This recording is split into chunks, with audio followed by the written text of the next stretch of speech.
Welcome to the Unit Economics Podcast. I'm Josh Stabinsky. On today's episode, I sit down with Kat Leitch, co-founder and COO of Espo, a company making espresso soda in a ready-to-drink format. Espresso soda is not a new behavior. People have been mixing espresso with soda or sparkling water at home, and various versions of espresso tonics have been showing up on coffee shop menus for years. What Espo is trying to do is turn that behavior into a packaged beverage that can work in retail. Kat and I talked about what it takes to bring that kind of product to market, from narrowing the company's original coffee platform down to one core product, to rebranding around a more focused idea, to figuring out what the can needs to communicate in just a few seconds on shelf. We also get into the economics of beverage as a category, including why retail matters so much, why D2C is difficult when you're shipping liquid, how TikTok Shop fits into their early customer acquisition strategy, and where margin pressure shows up across packaging, freight, and fulfillment. I learned a lot during my conversation with Kat, and I hope you enjoy it as much as I did. Kat, thank you so much for taking the time to do this today. If you wouldn't mind just starting with a brief background on yourself, that would be great. Yeah, thanks so much for having me. Excited to be here.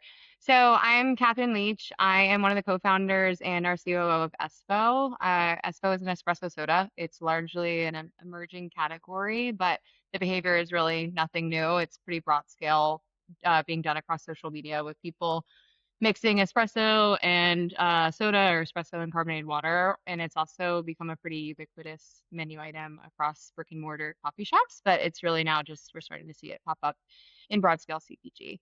So it's pretty simple product, although it's relatively new. Just imagine espresso coffee mixed with your favorite natural soda. By way of background, I'm from Richmond, Virginia. I grew up in a small town just outside of it. I went to undergrad at the University of North Carolina at Chapel Hill, and then soon after went to a company called Red Ventures. I started as an analyst there, was there for almost 8 years. And the cool thing about that company is that they own and operate a lot of different businesses that are across various industries, have different business models or of different scale and size. So got the opportunity to work across 6 or 7 different businesses in my time there. And didn't really know it at the time, but was a wonderful place to learn how to scale, grow, and operate businesses, which has obviously been very fruitful in what I'm doing now. And that's also where I met my co-founder. So my co-founder had recently sold his previous company. He was the founder of a company called Refinery 29, which is a pretty defining media company of the 2000s. And he sold it in 2019 and then came to Red Ventures. And we worked together there for 2 years. And then he started Espo and brought me on last year as our COO. Talk to me a little bit about when you were brought on. How deep into product development was the team at the time when you joined? Yeah, so it's interesting. So Espo actually had a predecessor before it became Espo. So the predecessor was a company called Mad Duchess, and it was actually a much larger vision for the company, where it was actually intended to be a coffee platform, where it was 3 different product lines. It was a flavored beans, it was the espresso sodas, and then it was a protein soda, right? Or a protein beverage, which all could have been very interesting businesses in their own right. But I think about 6 months into operating that business, realized that operationally, that was just going to be extremely challenging to launch all of those 3 things at once. Like it's already hard enough to launch one thing, much less 3 different things.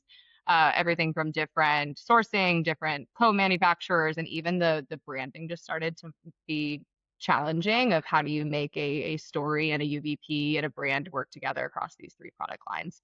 So we decided to then pull back and just focus on the espresso sodas. We completely revamped the entire brand, the entire company, got a new FDIC number even, and just really focus on building out Espo, as that's where we felt like had the biggest opportunity. We'd gotten the most market resonance and the most positive feedback. So by the time I officially came on as one of the founders of Espo, the formulation was fully there. We'd gotten a lot of awesome consumer feedback, interest from retail buyers, and then it was just about rebranding it and bringing it forth.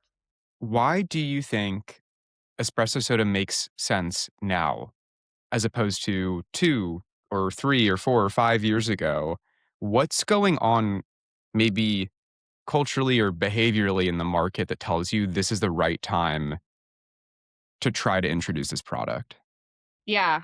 So I think I just want to first start with underscoring just how critical the timing is behind when you're launching, honestly, anything, and especially CPG. Just to put an example to this, like imagine if David Protein had launched 10 years ago, right? Like of course, it probably would have been a fraction of the success that it is today. Not at all because the team wasn't is like the team is would have been just as strong, the product would have been just as strong, but the macro tailwinds that you get when you're launching something at the right time are just absolutely huge and of critical importance. And of course, protein came about with the GLP-1 boom. They timed that so incredibly. So timing is critical. And for us, I think there's probably three different things that feel make us feel really convicted it's the right time to launch a product like this. I think the first one is that the behavior for this is already existing. So espresso soda is broad scale. I mentioned this across social media where people are doing this with their at-home recipes. They weren't doing that 3 or 4 years ago, right? We're starting to see this demand already exist in broad scale on TikTok. And then additionally, it's all over brick and mortar coffee shops. So probably 7 out of 10 coffee shops that you go into will have some version of an espresso soda or an espresso tonic on the menu, which was not the case 3 to 5 years ago. So we're not creating the demand, which is important. We're just prioritizing it. So I think that's one tailwind and timing that's really critical for us. The other two that I think are really important is the phenomenon around better for you. So very similar to how Poppy kind of created that or was a leader in that space was if you think about what existed before Poppy, you had your Coca-Cola, and then you had your Diet Coke, right? And of course, like different brands of this, but Coca-Cola, you were choice to you either had to do 110 calories and 30 grams of sugar, or your trade-off was Diet Coke and you had 0 calories, but you knew that the trade-off was that, hey, that's probably a lot of artificial ingredients. So Poppy came in as this alternative to, hey, it's still going to taste good. It's going to be a little bit more calories, but it's also not going to be filled with all this artificial crap, right? So we're kind of bringing a very similar thing to the coffee aisle where you're right now in the coffee aisle, you're stuck between the decision points of a 300 calorie, 37 grams of sugar latte or a bitter cold brew. And we're coming in at 30 to 40 calories, 6 to 7 grams of sugar, kind of acutely in that middle. So I think better for you is the second tailwind that wasn't as big of a phenomenon 5 years ago. And then I think the last one is really the rise of functional beverages and as an alternative to non-alc. So the demand for energy is really in an all-time high for a slew of reasons. So I think that that's a tailwind that we'll capitalize on as well. And then although we're not intentionally positioning it as such, it is a natural right lane to a non-alc, right? Where it's very similar to Red Bull and vodka. Espo and vodka go great together, and we're already seeing people start to do that. Or if people want to do it without the alcohol, but we feel like this desire for feeling something other than alcohol will also be a tailwind that we benefit from. So you only launched about 6 weeks ago. Is that correct? Is my Yeah. timing right? It's remarkable to me how much buzz you all were able to generate leading up to the launch of Espo. And I'd like to hear more about what the weeks and months leading up to launching looked like. But something I'd like to focus on in particular is just the idea of packaging and branding. You mentioned that you came in at a point in which the formulation process was already done, but I'm sort of curious to hear about how much attention, I guess, was spent on both and yeah, where you felt the most pressure in the weeks and months leading up to launch. I think the short answer is that they both matter so much, right? Your packaging and your positioning are what's going to drive trial, right? And everyone's going to see the packaging. So that's like your of utmost important. That's what's going to get people to initially grab it and get it off the shelf. And the positioning, the way you're talking about it, the problem that it's filling in people's lives is the reason that people are also going to buy it. So those two things go hand in hand are of utmost importance. And then the product is what's going to drive retention, the product and the functionality. So there's really, obviously, those are both a criticality, right? You can't have a business if you don't have both. So it really wasn't an area that we ever saw as like one more important than the other. They really both needed of utmost attention thoughtfulness and care. So I think thankfully we were able to sequence that because we already had the formulation done. We'd been working on it for about a year. We felt really good about it. And then it was just more about, hey, we'd gotten feedback. Like we were spinning down this predecessor of Espo, spinning up Espo, but we had the formulation done. We could just take the time and space to be really thoughtful around what we wanted this brand to communicate and be from a packaging, aesthetic, personality perspective. And I think what we thought about was there's two sides that are critical to packaging, and I think a piece of this has always been a part of CPG, and a piece of this is a newer piece that is really a differentiator.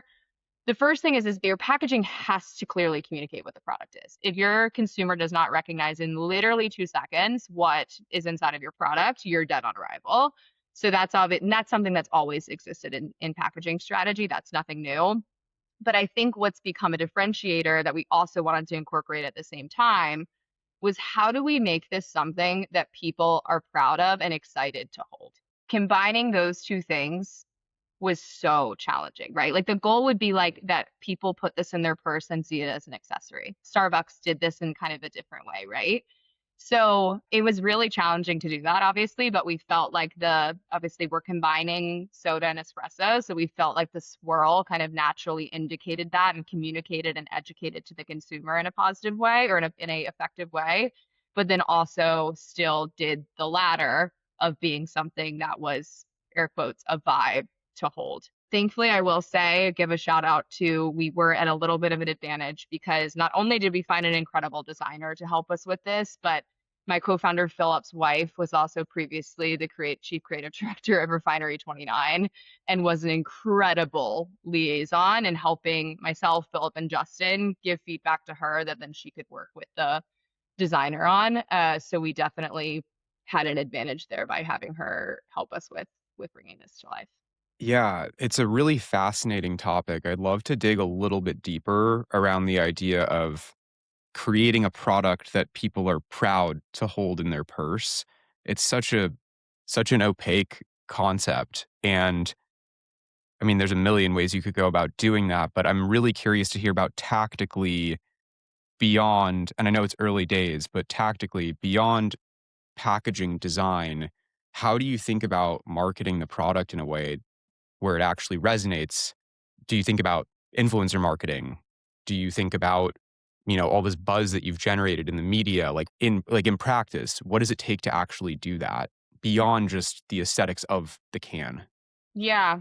I mean, I think it's a lot of things. I will say maybe just back to something you said before, like it's no one wants to buy, especially in the beverage world, right? Like if you think about the beverages that have been successful, let's say like Liquid Death says that I'm edgy and I'm hydrated. Poppy says that I have social clout in the TikTok. Red Bull says I jump out of airplanes. Like the most, especially in beverage, because I think it might be a little bit nuanced versus other CPG brands where I don't think it might be as important in like a pretzel or a peanut butter category, but especially in beverage where it feels like it's like a lifestyle and it almost feels like your beverage is an extension of yourself. No one wants to buy a commodity. They want to buy a brand that they feel like they are subscribing to. And by holding this out at a concert or at the office, they are like saying, like, yes, I identify with what this brand is about. I subscribe to their personality or their vibe and what they stand for, et cetera. So that has to me become a table stakes component of building a beverage brand is you can't just build a commodity. You need to build something that people subscribe to, that lifestyle of.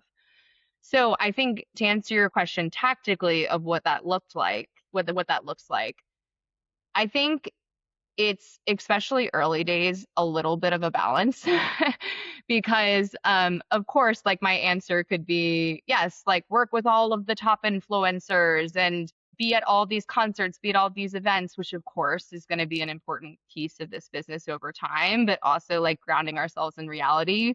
We launched 6 weeks ago, right? And our efforts, and we, spoiler alert, are launching at a national retailer next week. We're launching with Whole Foods. We're very excited. But our time, energy, focus, and money has to go towards making that successful. So then it's about how do you then create that buzz and that cultural moment in other ways that aren't going to, you're not going to run out of money. So for us, that's really been a couple of things. It's been one, having a very strong point of view on social media, right? Like really like leaning into culture there, having a big personality there has been one piece of it. And then I think two, which has worked really well for us, and I think not easy to do, but one thing we've been pretty successful at is getting the product into the right people's hands that actually really identify with it and resonate with it. Like I think a great example of this is my co-founders have been going all over offices across New York City of note, like going to Cosmopolitan or Vogue, places like that where there's people of influence. We've worked with, I was part of a running community in New York when I lived in New York City, and we gave free Espos to all of those ambassadors who, of course, have like, micro but influential followings. So I think it's about like at our stage, it looks a little bit different creating that fandom, but it's more about how do you get the product into the right people's hands that can start to build that lifestyle resonance that you're trying to protrude to the masses. Yeah, it's really fascinating. I think it clearly speaks to the importance of particularly in the beverage space, having a clear idea around how you want your product to resonate in the market is Yeah, crucial. 100%. Yeah. Talk to me a little bit about your strategy around distribution initially. Again, we've said it now several times, but you just launched and you launched via D2C just directly on your website and on the TikTok shop. And I, admittedly, this is a little bit embarrassing given I have a podcast where I talk to many people in CPG. I've never used the TikTok shop. I don't like TikTok. I try not to go on TikTok. I got hooked on TikTok during COVID, just watching videos of people opening baseball card packs from the 70s and 80s, and I had to stop. I was like, I can't do this anymore. It's too much. Mm-hmm. I need to get this off my phone. So anyway, never used the TikTok shop. I'm curious to hear about the sequencing around why those two channels first, and then why a national retail chain in Whole Foods so quickly after. Why such a fast follow? Was that the plan from the onset, let's say a year ago, or did this kind of unfold as you went? Walk me through what that thinking looked like. So I thought a lot about this. This was something that I think I overturned every rock on the best way to do this from a D2C sequencing perspective. And just to set the stage a little bit, I think about, at least today, there's call it three main D2C channels that you could choose to launch with, right? There's Amazon, there's TikTok Shop, and then there's your own website. And each one differs a ton across their customer acquisition mechanisms, the buying journey, like what is the consumer's intent when they're on that channel. The margins look a lot different between the three of them too. And of course, when you're at scale, like you want to be in all of them, but it's about sequencing them in the right way for what makes sense for you based on the stage of your business or your brand. So what made TikTok really interesting for a new brand like us is that it's a discovery engine and a conversion engine all in one, right? Where someone is going on TikTok and they're not necessarily there for I'm gonna buy Espo, but they're naturally gonna come across us with stuff that we're posting, and then if you activate affiliates in the right way. For a brand like us that has, today, and any brand that is just launching, zero brand awareness, that customer acquisition comes a lot easier.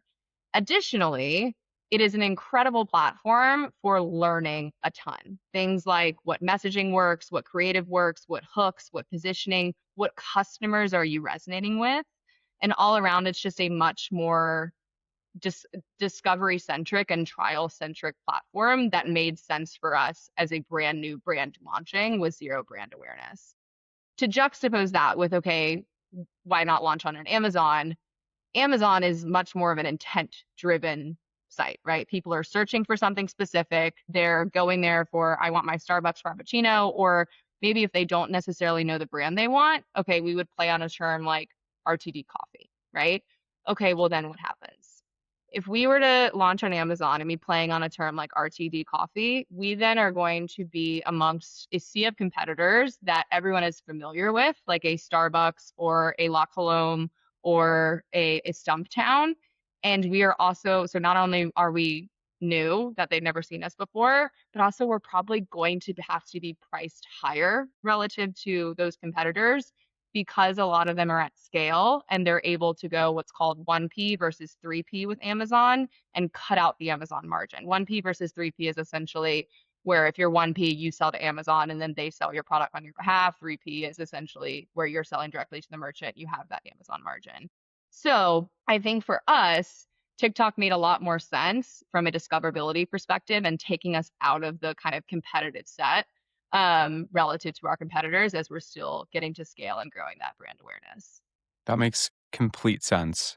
What had to change operationally in order to go out and distribute the product nationally at the scale you're about to distribute it at? And again, the sequencing here, the timing is really tight. So this probably doesn't look like maybe the way in which other companies might answer this question, but I'm really curious to hear about from an operational standpoint, when you transition from simply just being a D2C play to distributing nationally, what has to change? What breaks in the system? What does that look like? Where do you turn first? I think the important piece of context for us that might not necessarily be as relevant to other businesses entering retail, especially if they have a lot of D2C viability or have a big D2C channel already, is that beverage has a much larger relative product channel fit relative to other CPG companies. Said differently, beverage is built in retail.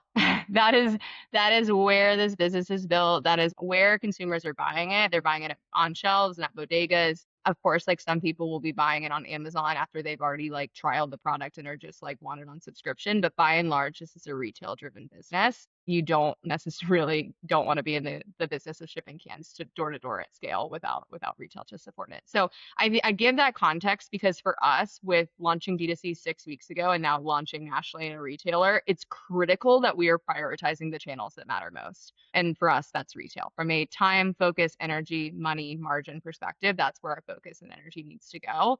So all of our decisions have been made around making sure that we are safeguarding and prioritizing retail as our most important channel. And then, of course, that creates trade-offs for other channels. So a great example for this would be our 3PL partner, right? So those of you unfamiliar, a 3PL is a third-party logistics company. They are typically the company that is where your product goes after it is manufactured, and they're the ones packaging it, whether they're putting in variety packs, sending it directly D2C, palletizing it and sending it to warehouse, etc.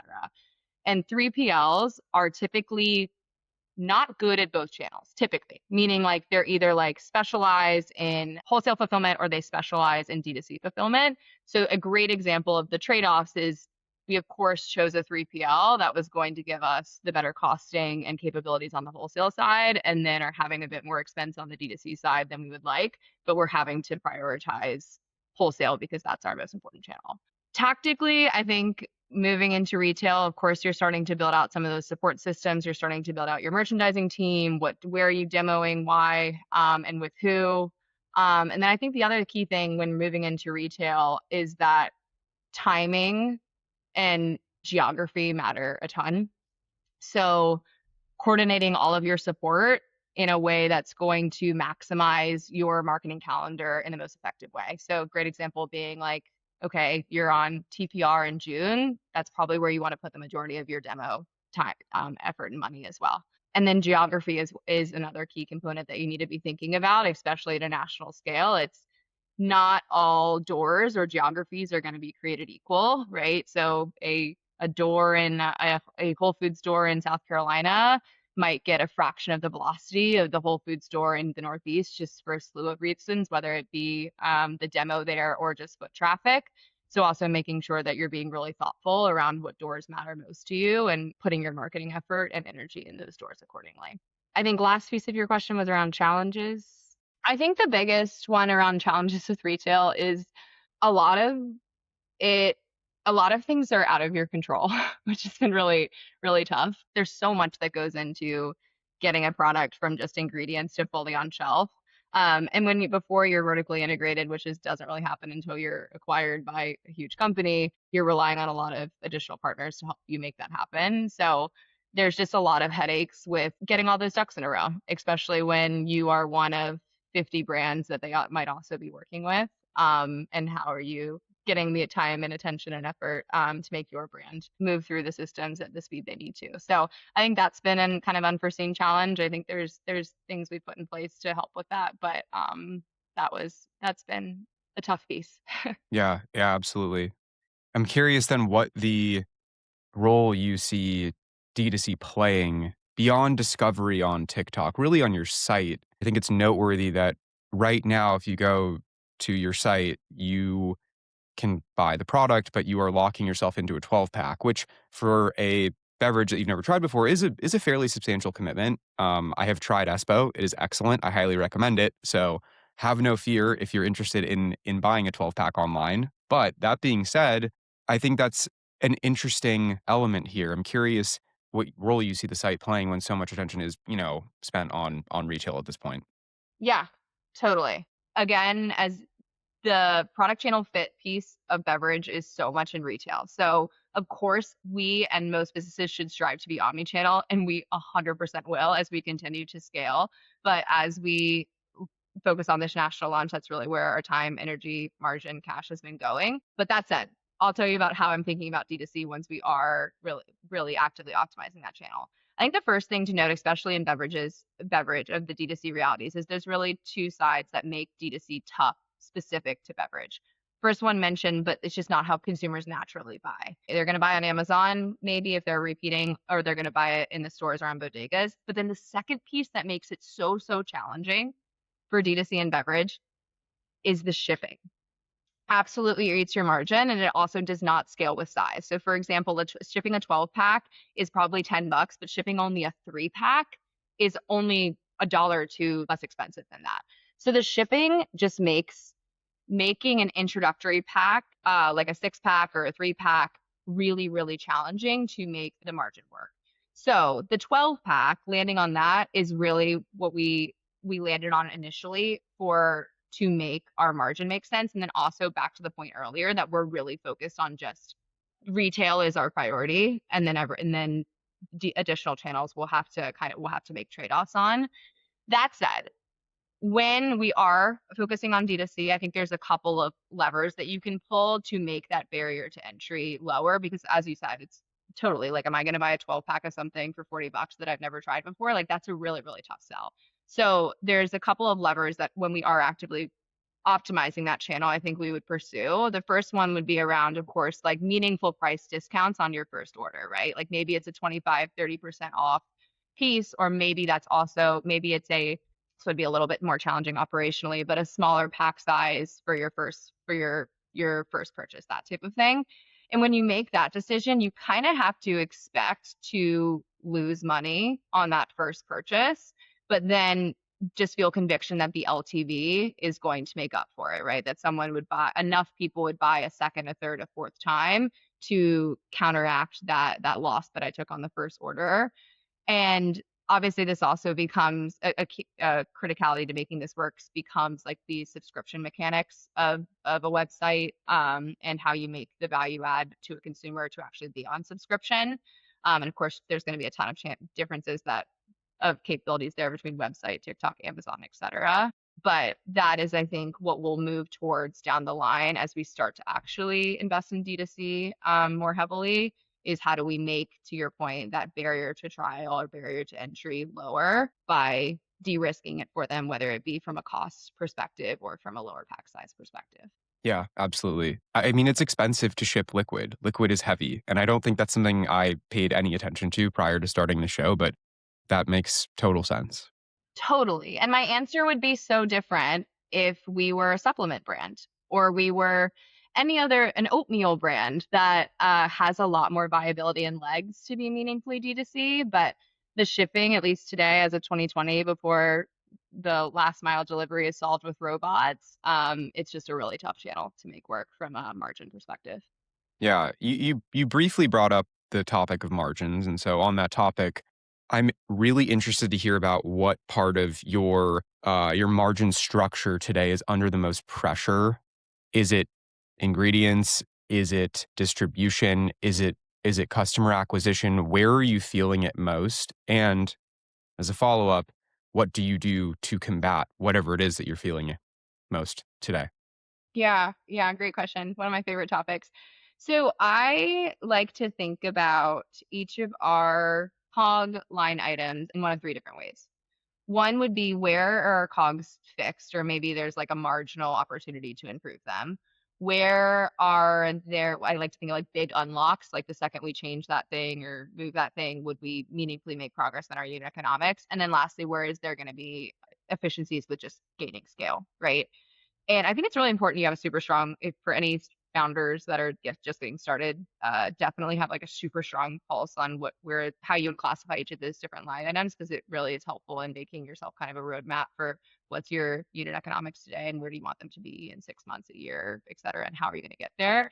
But for us, fixed, I would really think about as your product itself. And this should be, I think, the case for pretty much all brands out there, where you don't want to be like making cost trade-offs on your product, right? Like the quality and the taste of your product are of utmost importance, and that's not really a place where there's going to be meaningful cost efficiencies over time. Of course, there could be some where if you like swap agave provider A for agave provider B, that's slightly better, or maybe they're more geographically beneficial from a freight perspective. But by and large, I consider that bucket as like a fixed COGS expense and not one that will really materially change over time.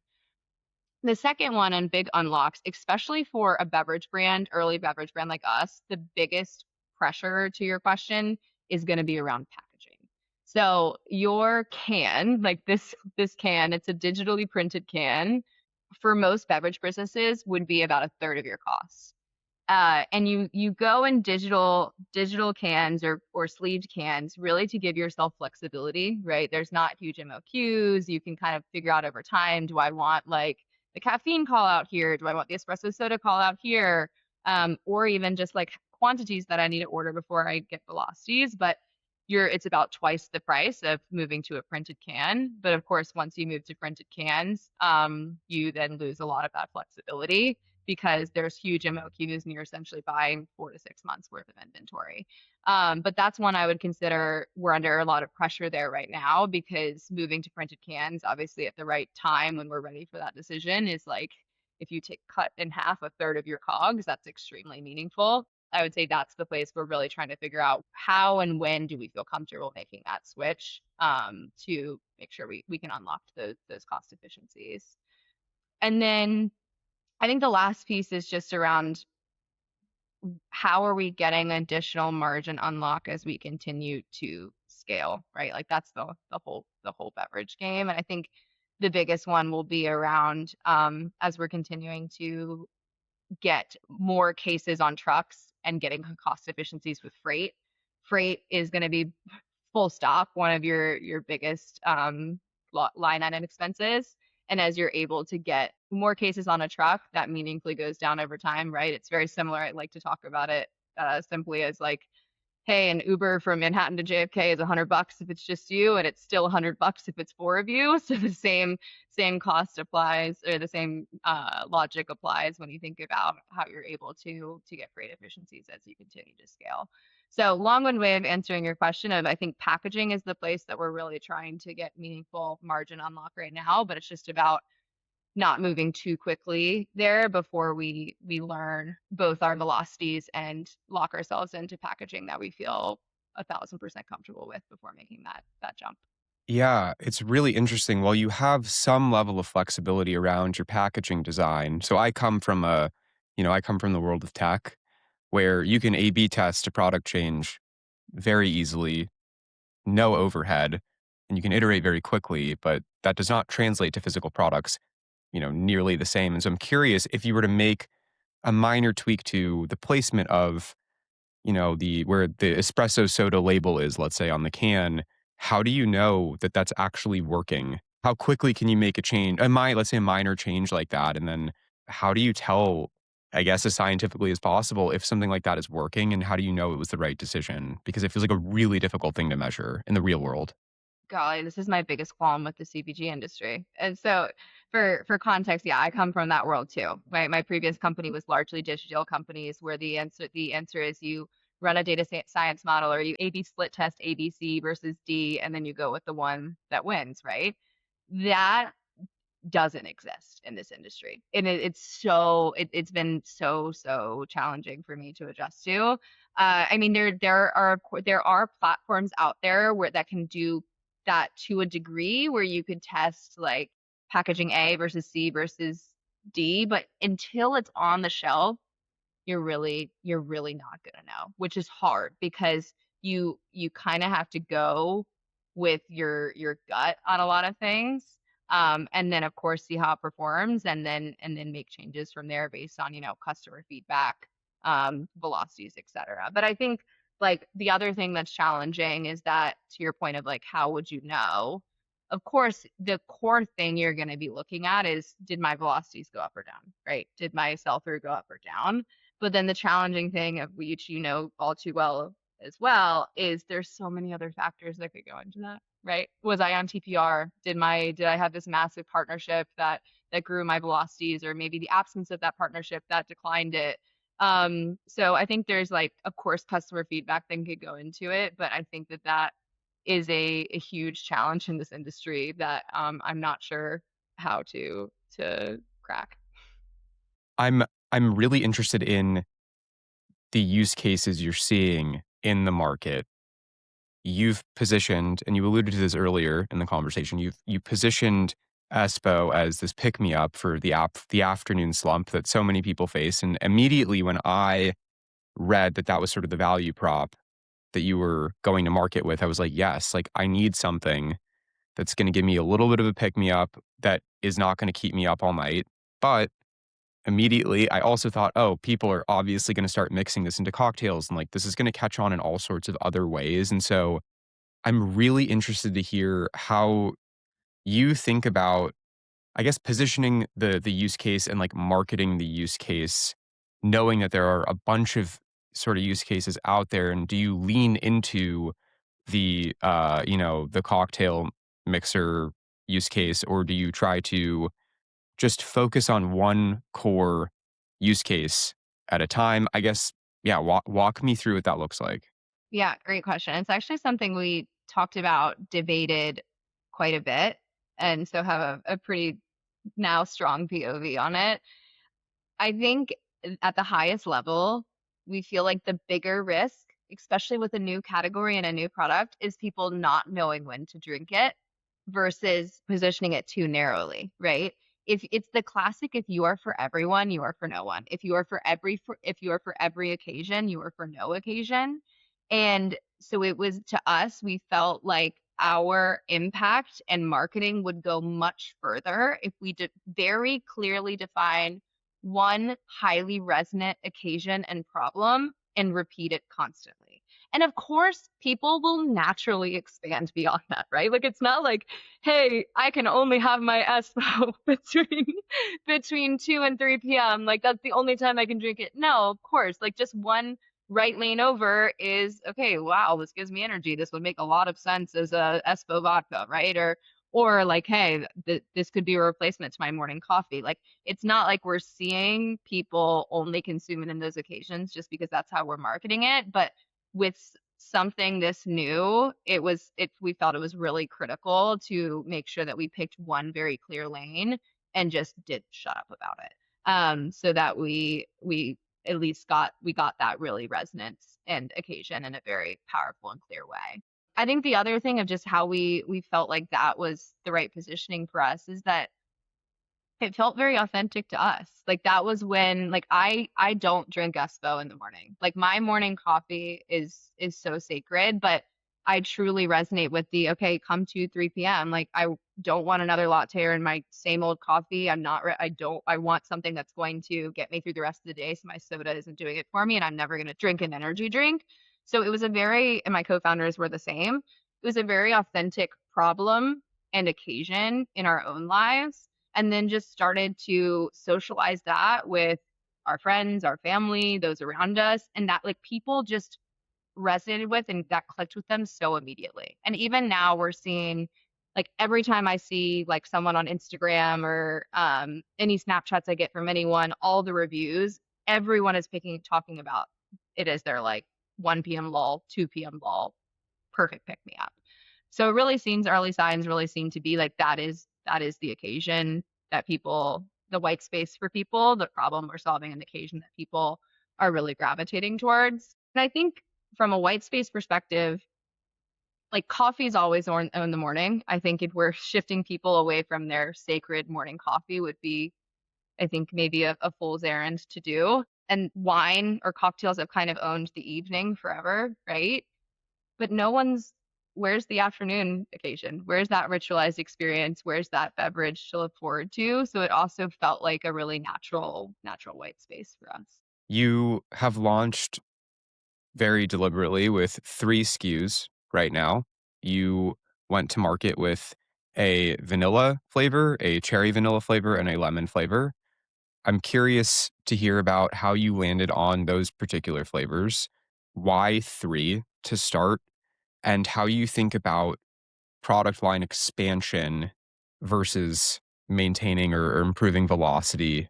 Obviously not today as you've just launched, but let's say a year out. What does that look like and how do you weigh those factors? The thought and strategy behind our initial 3 SKUs was to give us enough differentiation that we will very, very quickly learn the direction that the market wants us to take this product. So if you think about, I'll use Poppy analogy for a second. Like Poppy kind of has two sides of their portfolio. They have like the more soda akin one, and then they have like much more of I don't know, berry, like they have like a fruit side, right? Like there's like the strawberry vanilla and then there's like the root beer, right? Like those are kind of the two directions of their portfolio.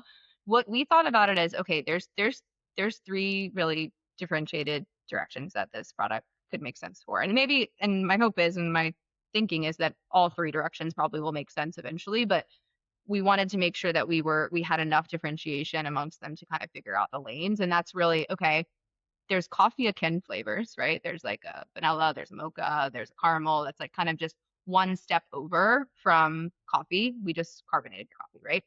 Then there's kind of the soda direction, which is largely what people are doing on TikTok. It's again, a lot of these flavors are in coffee shops as well, but they're mixing Dr. Pepper and espresso. They're mixing Coke and espresso, right? And that's kind of your like soda akin direction. And then the zesty lemon it harkens back to the very traditional espresso tonic, espresso soda, which is much more of a fruit direction, right? Where that's largely what we're seeing our competitors do, where it's like a blood orange or it's a grapefruit or it's that type of thing. But the beauty of that is that there's kind of they're very differentiated and they're very clear lanes, and we'll very quickly be able to see what direction we should lean into or lean out of, more or less. So that was the kind of thinking behind it. And especially I think one thing we learned that was critical, the most critical of those 3, is to have a SKU that is going to be a gateway for consumers. We're carbonating coffee, and then we're also adding some flavors that don't necessarily go with coffee.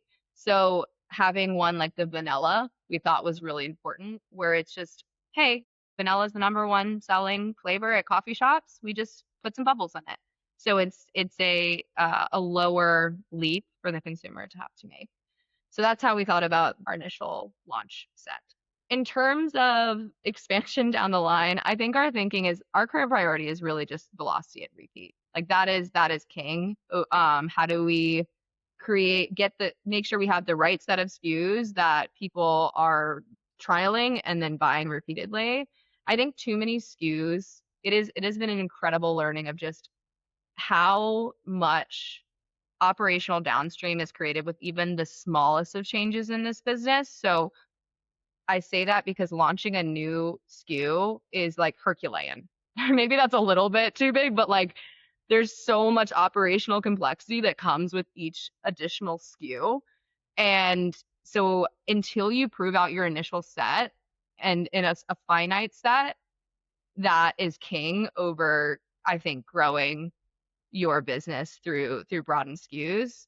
Your doors don't matter if your product doesn't sell. And each additional SKU is just a ton of operational intensity. So I think the goal is really figure out the right initial king SKUs, and then once we feel good about that, expand down the line in the direction that the market is wanting us to take it. Yeah, that makes sense. You briefly mentioned what you're seeing from competitors. I'm really curious to hear about how you view the competitive landscape and what you see as your biggest either a differentiating factor or the moat that you're creating for Espo? Yeah, great question. So we talked a little bit earlier about timing. There are quite a few players out there that have been there for a while, but I think wasn't until recently the right time for this product to really be brought to market in the way that it is.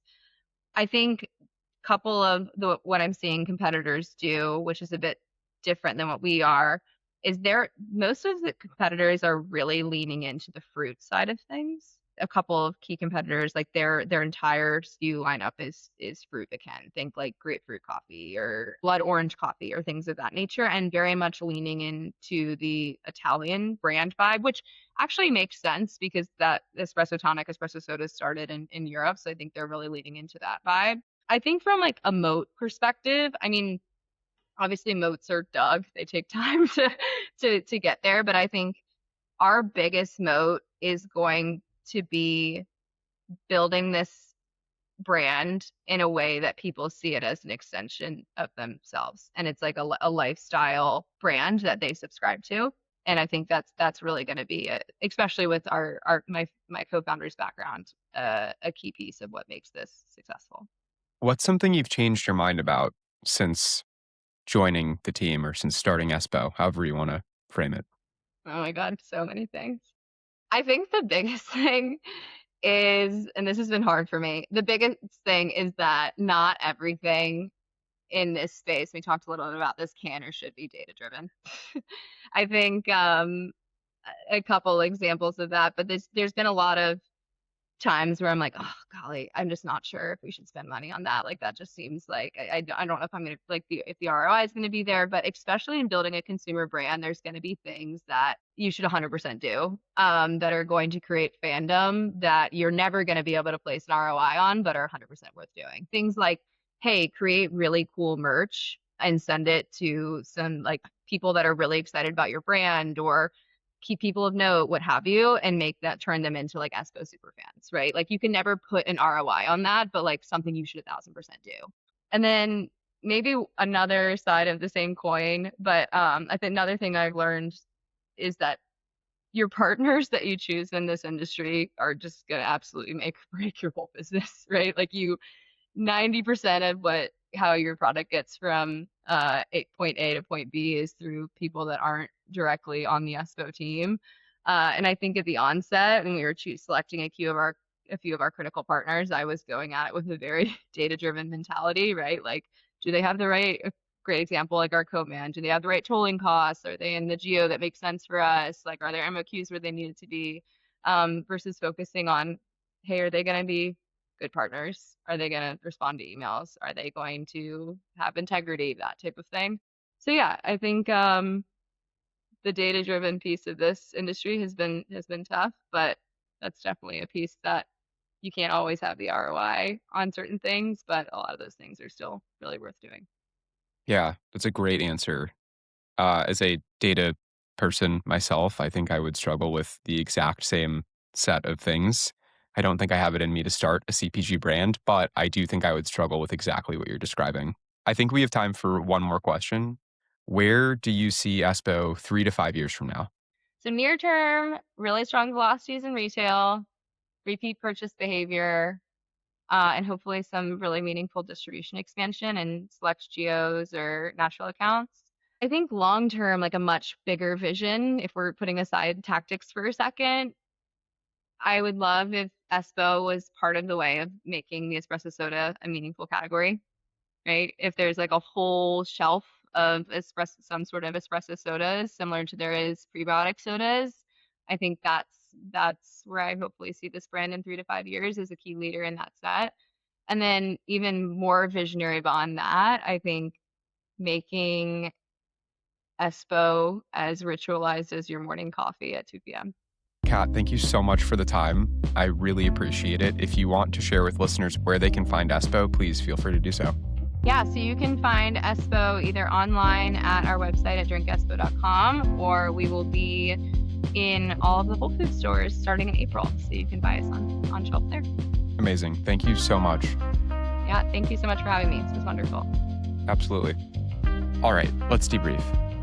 I think one of the main takeaways from this conversation for me is just how specific the beverage category really is.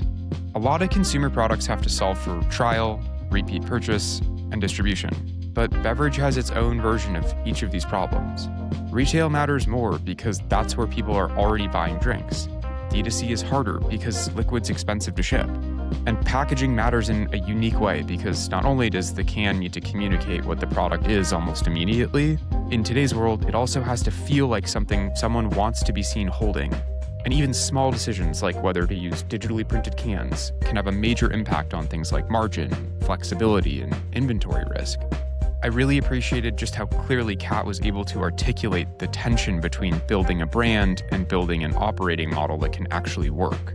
Espo has its hands full creating a clear occasion around the afternoon pick-me-up, but it also has to manage freight, fulfillment, retail execution, SKU complexity, packaging costs, and so much more behind the scenes at the same time. That combination is part of what makes the story so interesting. This conversation genuinely changed the way I think about beverage as a category, and I hope you enjoyed it as much as I did. If you haven't already, make sure to follow and leave a review wherever you get your podcasts. Thanks for listening.